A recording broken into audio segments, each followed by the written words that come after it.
Hey everyone, Sumo Spiffy here. Welcome to day 6 of Fantasy Week for the Hatsu 2023. Today's game is very different. It's called Ozumo Bingo. Now Bingo tends to be played on a 5x5 board. This is 3x3, so it's more like Ozumo Tic-Tac-Toe, but that doesn't really roll off the tongue the same way. This one is gonna take a little bit of explaining. I'm going to go to the rules, I'm going to show how relatively unreadable they are, and then we're going to come back to this page and go through an example of how this game works. So let's get started. Okay, here's the rules page, and I don't mean to denigrate the person who runs the game when I say it's difficult to read these. I just mean that the person who wrote these is definitely not a native English speaker. If you speak a different language from English, normally you translate it into a different language. I don't know if this will translate better or worse into that language, like if you speak German or French or what have you. I think given that the example email is .jp, I'm assuming that the person who made this game is Japanese. But let's go through this and get what we can out of the rules. So how to entry. Rikishi is entered at every block of the 9 equals 3x3 pieces in total in width and length. So we're going to have a 3x3 grid of wrestlers. I mean, that part's easy enough to understand. The part that doesn't come across in the index that we should talk about here is Rikishi absent. The block of the Rikishi that a preliminary Rikishi was absent starts when the selection Rikishi is absent. When 2 or more selection Rikishis are absent on the same day, it replaces it from the reserve in order of priority of replenishment. Okay, so we have a basic example of a replacement here. So in this case, Wakagoshu goes out, and then the first alternate on the list, Kishino Sato, comes in. And so then we have that example here. What is being spoken of here is if you have 2 or more people go out on the same day. And that's easier to explain when we look at the example. So we'll go back to that in a second. But real quick, scoring. Selection, Rikishi win. You get 1 point if one of your wrestlers wins. If they beat Nozeki, they get an extra point. If they beat a Yokozuna, they get 2 extra points. You also get points for making lines of wins. So let's go back to the example on the index page and see what this looks like. Okay, so here is where the example works out the best. For this upper left one, we've got 9 wins. Everybody won. So you get 9 points for 9 victories, and there are 8 lines that you can make on a tic-tac-toe board. You've made every line if everybody wins, so you get 8 points for that. Total of 17. In this one, you've made an X, so you got 5 wins, but you only hit the diagonal line, so you only get 2. So you get 7 points. Now, if you were to basically flip this so that you get the middle column in the middle row, the same thing would happen. It's when you get more than 5 right that things start to add up a little bit better, usually. The bottom left is where they've only got the middle column, so that's the only line that they got, and they only got 5 wins. But there is a Kinboshi, so it's not 2 Kinboshi, it's just worth 2 points, and then 1 Ginboshi, so 1 Ozeki victory, so that it ends up becoming 9 points. And then here is pretty much a worst case scenario for a good day.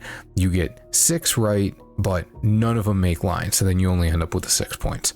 The replenishment thing, the reserve thing, works like this. Now this example ends up not working out so well because there's only 4 people listed, but you see these numbers, 1, 2, like that. If I've got these guys in my 4 slots, then whichever ones are set to replace them, if 2 of them or more go out in the same day, then they get replaced in that order. So Kiseno Sato would be, replaced by Kiseno Sato, and then Goeido would be replaced by Homasho. And then if Homasho went out, then he'd be replaced by Tochiozan. So that way they know which alternate to put in which place if that unfortunate occurrence of multiple dropouts on one day occurs. So this was probably something they very rarely had to deal with, but would have come in very handy during Nagoya when they had all the COVID dropouts. Alright, that's the game. It's simple enough to understand, but how do you place these guys? That's what I got to think about. I haven't put any thought into strategizing, so let's go to the entry form and figure out what we want to do. All right, so here's the entry page. As you can see, the number 1 is on the middle because if you happen to run out of alternates, you absolutely do not want to end up with a blank space in the middle. All the other ones, they put the 2, 3, 4, 5 on the corners and then 5, or 6, 7, 8, 9 on the middle row and the middle column. It doesn't really matter that much. If you end up losing, you know, number 4 and number 5, you're gonna be out like a bunch of rows, a bunch of columns. That doesn't really matter too much, but yeah, let's get started thinking about this. So if we're thinking about who we had on the, wait a second, Toby Zar, oh shit. Oh, okay. It's Maegashira only. Hang on, let me look at the rules again.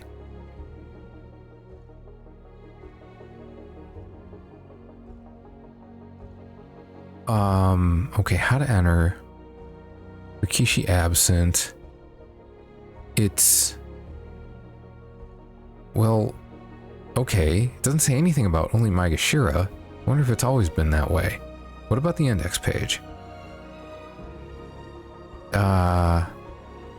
Doesn't say. Huh. Alright, Maegashira only. Oh, that's kind of brutal. So the Sanyaku are the ones that you expect to do really well. So they take those out as options. Oh, wow, that's fucked up. I mean, from a game design perspective, I think it's really interesting. From a competitive perspective, I want to pick Takakeisho and Wakataka Kage and Hoshoryu. So, okay. In that case, who do we put number 1? I think we put Abi number 1. I don't see who else would be a good pick. This is interesting. If you, and I've said this with other games, I said this with bench sumo, especially, because with bench sumo, if you have multiple guys on your team that are fighting each other and there's a lot of fights within your team, then those are matches where you can only get one win between those two guys. Well, here, if your guys keep fighting each other, then they're going to end up making sure that you take losses for somebody each day. So you want to try and avoid intra-team matchups as much as possible. But in this case, that means picking guys further down the Banzuke who I don't know if we can trust them. So do you take that chance that you're going to have, that you use maybe just Maegashira 1 through 10, but you need 9 guys out of those 20, which means you're going to have a lot of guys matching up against each other? Or do you take a shot with some of the guys lower down? Oh, you know what probably makes a lot of sense? Okay, if we're gonna take guys from further down to try to avoid intra-team matchups, we want Koto Shoho and Koto Echo, because they're further down, they're gonna be out of the way of a lot of the other guys, and they can't fight each other because they're from the same stable. Oh, I like that. By the same token, Tobizaru and Daisho, they can't fight each other either, so that might not be a bad pair. All right, let's think about this. If we've got Abi, Koto Shoho, you know what? I'm gonna do the double browser again so I can look at the Banzuke while we do this. So one moment. All right, we've got the Banzuke up. None of these guys are options, so that takes 10 guys straight off the table. So we've got 32 guys to pick from. Now, we've already chosen Abi. Let me switch back to green real quick. We've definitely got Abi at number 1. Koto Shoho and Koto Echo. I do want to take them. I definitely think that's a good pair. If I'm going to take 2 guys from down here, that's who I want. Now, who did we discuss as probably having a good shot at a solid record? Hirda Umi, for sure. So there, Oho, for sure. Or, Ryuden, Nishiki Fuji. We had doubts about all of these guys, so let me go yellow. So yellow, I know it's difficult to see, but it's, I mean, these are the guys who are less important, so whatever. Boom, boom, boom, boom, boom, boom, boom. Oh, obviously Ichino Joe is not an option either. So there's that. Some of these guys, like, these guys are not options whatsoever. All right. I don't like Aoyama or Tochinoshin to really keep up here either. So what do we have? So we've got Nishiki Fuji, Ryuden, Ura Oho, Hirdaumi, Kotoeko, Kotoshoho. Well, that's only 7. So we need at least one more. Now, I was saying that Kageyaki, like, I really don't expect him to pop off the way he did last time, but you look at the guys around him and, I mean, who's that much of a threat? Like, was he winning because the challenge level was finally low enough that he could succeed? I guess I don't want to dismiss that possibility entirely, especially when you look at, and now Kageyaki's not that old, I think he's 28. But you look at guys who seemed like they were done getting better, like Sadanoumi, Nishikigi, and they're doing considerably better now than they ever did before. So I don't want to assume that Kageyaki is going to suck just because I don't think he can repeat the performance. I've said I think Tsurugisho can start strong, but I don't think he's going to finish strong. Let's see. Onisho. Oh yeah, I had Onisho as a reasonably good pick. I think Takano Sho is another iffy one. Endo is iffy. Chiyoshoma is probably iffy. I think if I had to pick between Chiyoshoma, Kageyaki, and Okinoumi, I would probably take Kageyaki. And the thing is, Kotoshoho and Kotoeko should end up fighting everybody from, well, they can't fight everybody from Maegashira 11 to Maegashira 16, because even not fighting each other, that's 10 guys, and it's only quote-unquote guaranteed that they're going to fight probably 8 of them, maybe 7. But they should definitely fight Kageyaki, and they'll probably fight Chiyoshoma, so neither of those is better in that respect. Onisho's going to have to fight Ura and Oho for sure. He might have to fight Ryuden. He'll probably fight Hirdaumi. So these middle guys are tough because they're the most definitive matchup. See, Abi being in the Joy means there's actually a lesser opportunity for him to fight a lot of the guys outside of the Joy. So he's really good for that reason. I gotta pick somebody. If I don't trust Tsurugisho, Takara Fuji, or Chiyomaru, and I feel like it would be madness to do so, Chiyomaru only has to fight Kotoshoho and Kotoeko. Onisho, who should do better, but may not necessarily do a lot better. I mean, I would be quite happy to see Onisho go 9-6, and Chiyomaru can very reasonably go 8-7. The level of competition doesn't matter as long as you win. So Chiyomaru might not actually be a bad pick here. I'm talking myself into it. I feel as though see, Hiko, if you're listening, I'm almost going with your boy. I always talk shit about the Chiyos, but it's mostly to troll. I really think Chiyomaru might have a good chance here. I think I'm talking myself into it. I think he goes in the 9 slot. Yeah, I think that's what we do. See, I think Okudo Fuji and Onisho have a better chance of going to 9 or 10 wins than Chiyomaru. I think they have a much better chance. But the lack of fights against other people on the team makes Chiyomaru, I think, a better option for this game. Now, what's going to end up happening is everything's going to work out so that I'm right and Chiyo only fights Kotoshoho and Kotoeko, but then he's got to fight Hirdaumi, Oho, and Ura just because of records. That's what's going to happen. Anyway, I can't worry about that. So let's do some picking. We've got, so we're gonna go, oops, that's not the right color. Where's the eraser? There's the eraser. Green. All right, so there we go. Chiyomaru. Where do they all go now? So we said Chiyomaru was gonna go in 9. All right, how do we think about how to place these guys. So Kotoeko and Kotoshoho, they should go next to each other. Well, any two guys can only impact a single line, right? Because if we put Kotoshoho here, let's say, then if Kotoeko was here, it only affects the diagonal. If he's here, it only affects the column. If he's here, he only affects the row. So he can only affect one, but I got to make sure that he's on the same line, or on one of the same lines as Kotoshoho. So Kotoshoho, Chiyomaru. See, if this is the weakest one, maybe I put these guys all in one row, because it's like, I treat it like a dead row.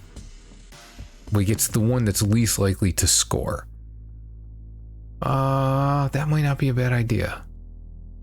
Okay, let's do that. So I like Nishiki, Fuji, and Ryuden. So maybe I put them in the middle with Abi. Who do we have left though? Ura, Oho, Hiraumi. If I have the most confidence in Abi, do I put him on a line with the best options? Oh, well, instead of, maybe I put Kotoeko here. Yeah, okay. So then I can get Nishiki, Fuji, and Ryuden on a diagonal. And then both of them can work with, so who's the next best guy? I feel like I might be overthinking this a little bit, but I'm not sure. Who's the next best guy? I keep thinking Oho, but in terms of who they gotta fight, see, Oho probably doesn't fight Nishiki Fuji because, let's see, Hokuto Fuji was 5 East last time, and he fought down to 7 West. There's no 7 East, so he should fight down to Onosho. Ryuden should fight down to Onosho. So if he doesn't fight Oho, then Oho really only has to fight Ura and Hiraumi for sure. He probably ends up fighting Ryuden later, because they're close enough that if their records warranted in any way, that matchup probably happens. But Hiraumi almost certainly has to fight Ura and Oho and has a better chance of fighting the Kotos. So I think we put Oho in the corner. Now Kotoeko, yeah, but now I'm still thinking that, because like if Kotoeko, Kotoshoho, and Chiyomaru struggle, they're split up across 2 rows instead of just 1. And I am kind of relying on Kotoshoho to not suck ass. Because he's, well, am I though? See, if I put Kotoshoho where Kotoeko is, then he's on a line with Abi. If I think he's got a better chance of popping off and doing well, I think that's where I want him. But then I got Kotoeko on the diagonal. But any guy other than the middle really only affects 2, let's see.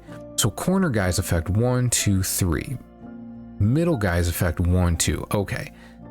So you probably want the weaker guys in the middle slots, which means Ura and Hiraumi.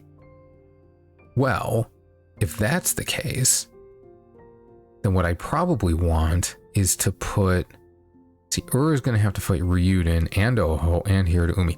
Oh, I probably want here. But do I actually think Kotoshoho is going to do worse? See, I keep seeing this tournament as a really good opportunity for Kotoshoho to do well because he's got good matchups. The level around him is not great, and yet I don't feel like I can trust him. Hiraumi has at least shown a capacity for success. Like, he's not afraid to succeed. I may end up regretting this, but Hiraumi and Kotoshoho. Oh god, my reserves. Oh fuck, I completely forgot about that. Okay.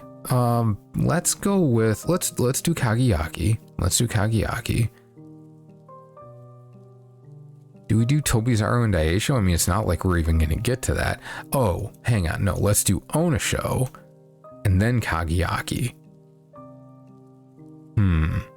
Yeah, I think that's a good idea. And then who do we put in last?